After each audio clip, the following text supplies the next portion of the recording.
game. Really pleased with how our defense played.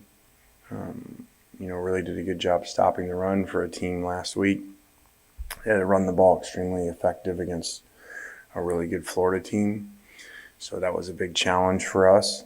And it was great to see. And the game kind of ended up being an unusual feeling game for us in our 2 years, where we are playing really good on defense. We're limited on offense with, so many skilled guys out. So once we got the lead, we kind of played that way, even punting at midfield. And it was good to see that work, even though the book doesn't say it, but the book also doesn't know how you feel during the game, that your defense is playing like that. And so, I don't remember that happening here where we punt them deep and then get it back 3 plays later. So that was a good feeling. It would be awesome if our defense kept playing like this and we could play to our defense. I think that, we're a good team that could be great. And that's if we play well and if we get guys back on offense, because he is playing without a lot of people. And even some people playing in there are not 100%. So big challenge this week to go on the road again for the 3rd straight road game into a really, really hard place to play. A game that's put at night, which always makes it more difficult. So be very challenging for us, against a quarterback that runs around, gives people a lot of problems, and a defense that has limited most of the teams they've played.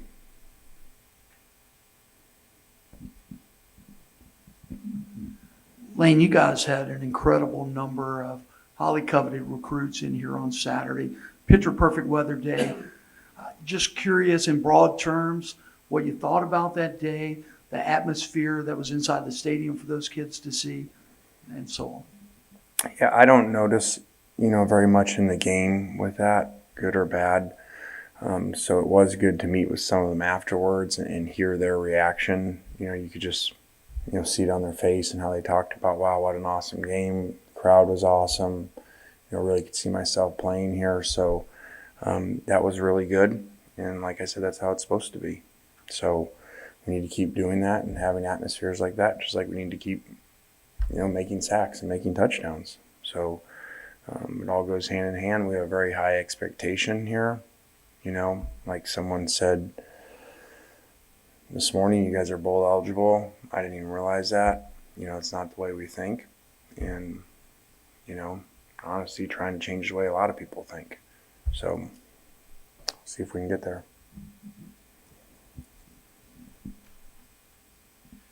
A lot of penalties in that first half. I know it's kind of been an issue all season. At this point in the season, is there anything that you can do to sort of eliminate that or get better in that regard? Yeah, we post the penalties like we do every Monday morning in here, go over them, show them not just was it a 10-yard penalty, but it was a 33-yard penalty because of the run, and so we had very critical penalties. I told them today, I said, guys, we don't just lead NCAA and penalties. We lead Little League, junior high. There ain't no team that has more penalties than us. So to me, my message was them to this is that good to great thing. What if you're overcoming that because you're good players? What if you didn't do that? Then what would be the result in the game? You're making it very hard on yourself. So to me, that's a big step. Getting healthy, play consistency, limit penalties, and we could go from good to great. You've been talking about the injuries at skill positions. What's the challenge been for Dontario being kind of the one guy out there that people are keying in on? We saw a lot of the jet sweeps and the quick passes to him. Just how have you found the ways to get the ball to him? Yeah, that's the first time this year we did that, because we didn't know, Braylon played initially in Tennessee and so that's the first time really where we said, okay, we're going to move him to all 3 spots, left, slot, and right throughout the game. Now that slows us down. So our tempo is not the same as it's been. And it's not what we want to have ideally, but, we wanted to make sure he got the ball because, I don't have to read analytics to say this. The guy played 91 plays versus Tennessee and caught 2 passes. That's not a very good ratio for the best receiver out there. So we obviously changed that this week. What sort of an aspect has Casey brought to this offense since he got healthy? Tough, physical. I think that, on that note of being physical, that's a big part of our defense. We have physical players playing, and that changes the game. And for everybody around you, like when Springer plays, I think we play different around him. So I think Casey gives us that on offense. Defensively, Lane, I know Jake has come back, obviously, but have you guys been more, I guess, willing, it looks like, to put a fourth player up at the line of scrimmage, not necessarily a defensive player, but have y'all done that more than earlier in the season? Yeah, we probably got a little bit safe, a little conservative in Arkansas. And so after that game, we just said, hey, we need to be a little more aggressive. And again, we didn't have Springer at that time. So we've been a little bit more multiple. We haven't been multiple in our fronts. We're still basing off the same thing, but we do bring some more people once in a while. When you face a guy like Bo Nix, what does that change for rushers with his ability to extend plays, as you alluded to? Do they rush differently? What's that like? Well, let me just tell them exactly what we're going to do. I mean, I'll give you coach speak for the first time ever. Basically when you have people like that, you got to stay in your lanes. You got to push the pocket.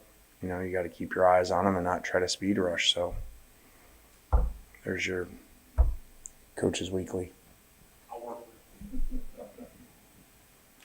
Lane, you guys have been playing with a patched up offensive line group now for a couple of weeks.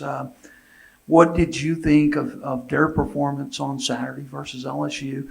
And what, if anything, can you share with us about the health of that group?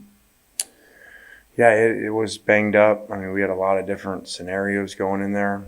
At a big parts of the game, you got a guard that just got here from South Carolina, in the middle of camp, and the center that got here, from Utah, a couple of days before camp. So credit to them. We mixed things up in there. Did not have Ben Brown for the game, which was very challenging for us because he's one of our best players and one of our best leaders. So we just have to keep moving guys around. And, our motto kind of has turned into find a way to win, at end of the games, like the 2 weeks before this. Now with offenses, just find a way to win, with whatever players are going where, whatever we have to do. You mentioned Ben. Is your hope that he's able to play this week? Yeah, but I hope everyone's able to play, that.